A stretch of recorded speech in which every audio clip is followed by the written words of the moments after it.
नमस्कार, Maharashtra news 24 live मध्ये आपले स्वागत आहे। मी भाग्यश्री उर्फ मोनाली मॅडम। वळूया पुढील बातम्याकडे। पाहता की काय की आम्ही शेती करून सोडून देऊ। जय किसान, जय जवान, जय किसान, शेतकरी संघटनेचा जय असो, शेतकरी संघटनेचा जय असो।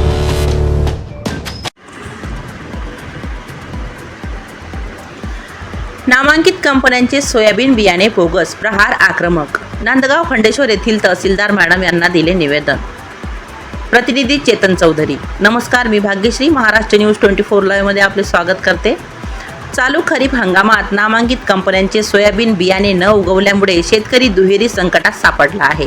या गंभीर फसवणुकीची दखल घेत प्रहार जनशक्ती पक्ष आणि प्रहार शेतकरी संघटना यांच्या वतीने तालुका कृषी अधिकाऱ्यांना निवेदन सादर करण्यात आले असून दोषी कंपन्यांवर तात्काळ गुन्हे दाखल करण्याची मागणी करण्यात आली आहे।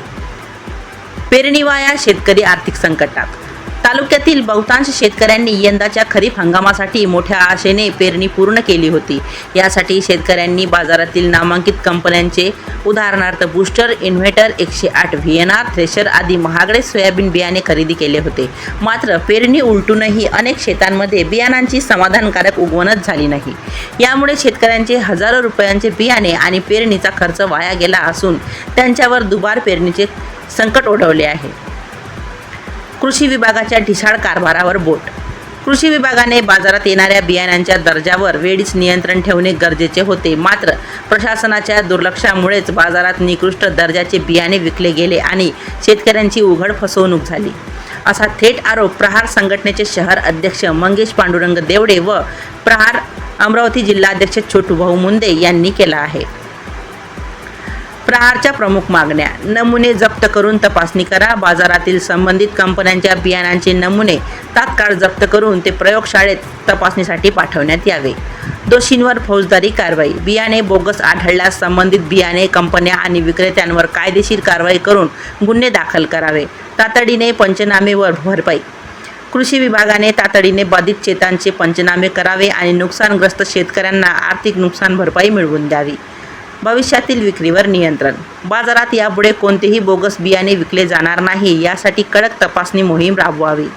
तीव्र आंदोलनाचा इशारा। शेतकऱ्यांच्या या संवेदनशील प्रश्नावर कृषी विभागाने तातडीने पावले उचलून न्याय न दिल्यास प्रहार स्टाईलने तीव्र लोकशाही मार्गाने आंदोलन छेडण्यात येईल, असा इशारा निवेदनातून देण्यात आला आहे। या आंदोलनामुळे उद्भवणाऱ्या सर्व परिस्थितीला कृषी विभाग व प्रशासन जबाबदार राहील, असेही प्रहार संघटनेने स्पष्ट केले आहे। प्रहारच्या वतीने शेतकरी मंडळी येथे उपस्थित होते। बघूया यांनी आमच्या माध्यमातून मांडलेल्या त्यांच्या व्यथा। मुलाखत: भाग्यश्री उर्फ मोनाली मॅडम। छायांकन: विनोद कुमार सर। प्रतिनिधी चेतन चौधरी यांच्यासह मी भाग्यश्री आपली रजा घेते। भेटूया पुढील बातमी सत्रात। नमस्कार।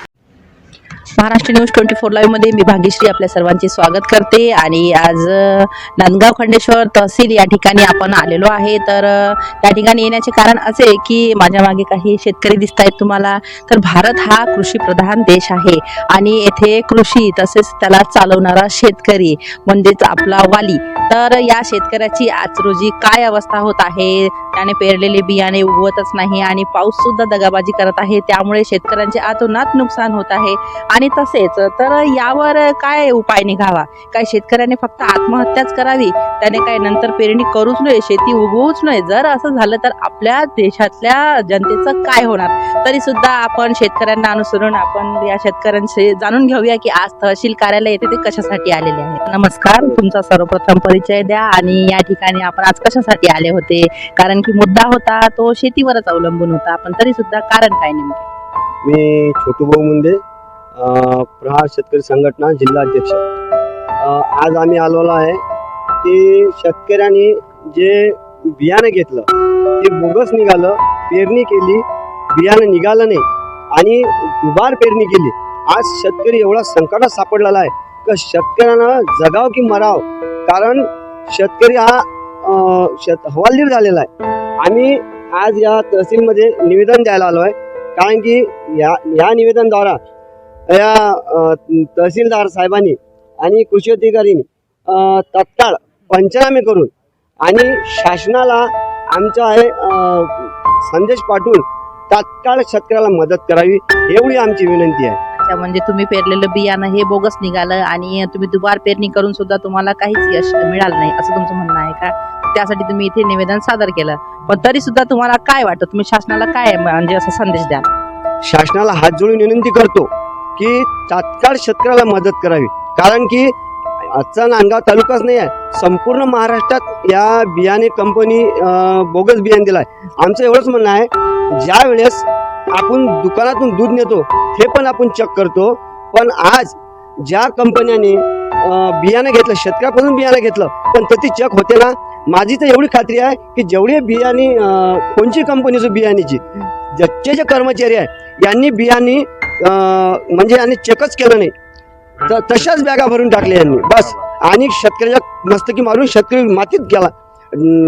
शेतकरी म्हणजे आज एवढा परिस्थिती खराब झालेला आहे की तुम्हाला सांगतो, त्याने जगाव का माराव, मुलं बाळा आहे, शिकाव, व्याजानं पैसे काढून पहिलीच पेरणी केली, डबल पण व्याजानेच पैसे आणले.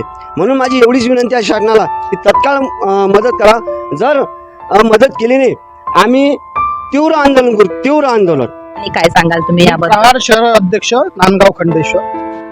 कसं झालंय मॅडम, आता खरीप हंगाम चालू आहे आणि 80% शेतकऱ्यांना आपली पेरणी झालेली आहे, पण या बोगस बियाणामुळं बहुतांश शेतकऱ्यांचे 70% शेतकऱ्यांचं बियाणं निघालंच नाही. याला जबाबदार कोण?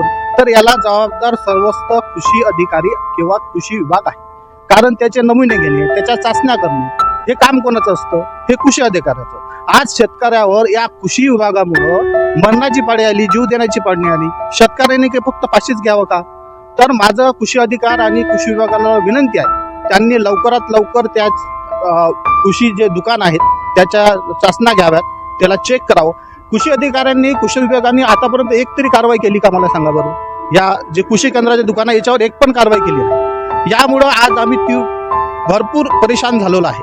आज आम्ही तहसीलदार मॅडमना निवेदन दिलं, कृषी अधिकाऱ्याला निवेदन दिलं. आज हे शांततेच्या मार्गाने आम्ही निवेदन दिलं आहे. याला जर यांनी प्रतिसाद दिला नाही आणि याचा जर काही आम्हाला पर्याय म्हणजे काही उपाय भेटला नाही किंवा आम्हाला काही त्याची भरपाई भेटली नाही, मदत भेटली नाही, तर आम्ही याच्यापेक्षाही तीव्र आंदोलन करू.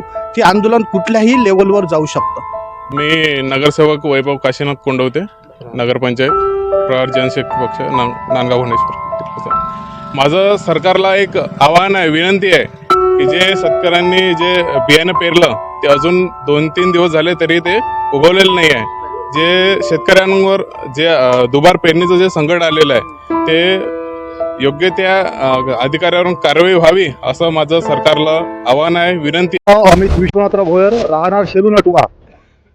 मी रवी समृद्धी या कंपनीचे सोयाबीन घेतले होते आणि त्याची किंमत आहे 52,800 आणि ह्या 16ही बॅगा माझ्या अजून निघालेल्या नाही आणि दुबार पेरणीची पुन्हा वेळ आली. आता कुठून पेरायचं, कुठून बियाणं आणायचं हा प्रश्न आमच्यासमोर पडलेला आहे. एक तर पाऊस येत नाही आहे आणि बियाण्यामध्ये अशी बोगसबाजी झालेली आहे. पण मला असं वाटतं याला सर्वस्वी जबाबदार शासन आहे आणि कृषी विभागाने जे आमच्याशी गद्दारी केलेली आहे याच्यावर नक्कीच निर्णय शेतकऱ्यांनी विचार करायला पाहिजे मला असं वाटते आणि याच्यात कारवाईसुद्धा व्हायला पाहिजे.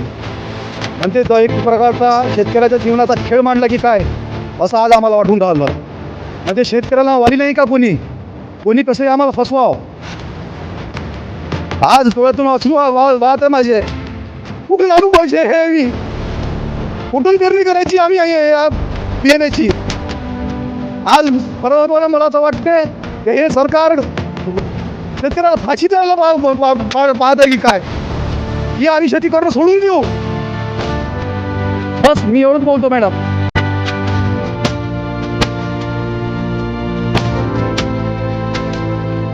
आलेले शेतकरी इथे थांबलेले आहेत आणि पाहताय आपण त्यांची अवस्था किती दयनीय आहे. त्यावरून आपण अंदाज काढू शकतो की खरोखर त्यांच्या कुणाकडे 2 एकर तर कुणाकडे 5 आणि इतकी म्हणजे भरपूर सुद्धा असते. पण तरीसुद्धा त्या शेतीसाठी आपल्या परिवाराचा उदरनिर्वाह करण्यासाठी हे लोक कर्ज घेतात. शेतकरी कर्ज घेतो, त्याची परतफेडही होत नाही आणि त्याच्यासोबत हा प्रकार घडतो. आपण पाहिलं आहे की त्या दादांना बोलताना सुद्धा अनावर झालेली होती. तरी सुद्धा शासन याबाबत काय दखल घेणार आणि तसेच यांनी जे सांगितले की आमची जर मागणी पूर्ण झाली नाही तर आम्ही तीव्र आंदोलन छेडू. आज आमचे शेतकरी आज म्हणजे त्यांनी 16 एकर पेरलं आणि ते डबल पेरणी आहे. आता पहिले जाताना पैसे आमचे पैसे असे निघाले डोळ्यातून. आज पण शेतकऱ्याच्या डोळ्यातून असे निघत आहे, पण सरकार जे आहे सरकार हे शेतकऱ्याचा मुलगा हसा पाहत आहे. आज मग शेतकऱ्याच्या भरोश्यावर कंपन्या गब्बर झालेल्या आहेत. या बियाणे कंपनीवर सरकारचं काही नियंत्रण नाही आहे, कारण सरकारची काहीतरी भागीदारी आहे त्याच्यात, हे असं आम्हाला वाटतंय. आणि याला सर्वोच्च कारणीभूत सरकार म्हणजे सरकार आहे. सरकारनं आजही सरकारच्या धोरणामुळे शेतकऱ्यावर अशी पाळी येत आहे. आमच्या जर तुम्हाला सांगतो याच्यापुढं जर असं झालं, मी एकच म्हणतो, ज्या कंपन्या त्याला सील करा तुम्ही, तर त्याचे कर्मचारी आहेत त्यांना जेल बंद करा. कारण बियाणं तुम्ही चेक केलं नाही का? आम्हाला सर्व शेतकऱ्याला वाटतं बियाणे याने चेक केलं नाही, तशा जागा भरल्या आणि शेतकऱ्या मस्तकी मारल्या. जर हे जर 56 इंचीवाले आहेत, जर आज महाराष्ट्रात जो गोंधळ झालेला आहे हा पुरं सरकारच्या धोरणामुळे झाला आहे. सरकारच्या धोरणामुळे शेतकऱ्यावर फाशी घ्यायची वेळ आली आहे. आमच्या जर या मागण्या पूर्ण झाल्या नाही, प्रहारच्या वतीनं आम्ही एवढं तीव्र आंदोलन करू की असं आंदोलन या नांदगाव खंडेश्वरमध्ये झाले नसेल, एवढंच बस आमची एक मागणी आहे. बस.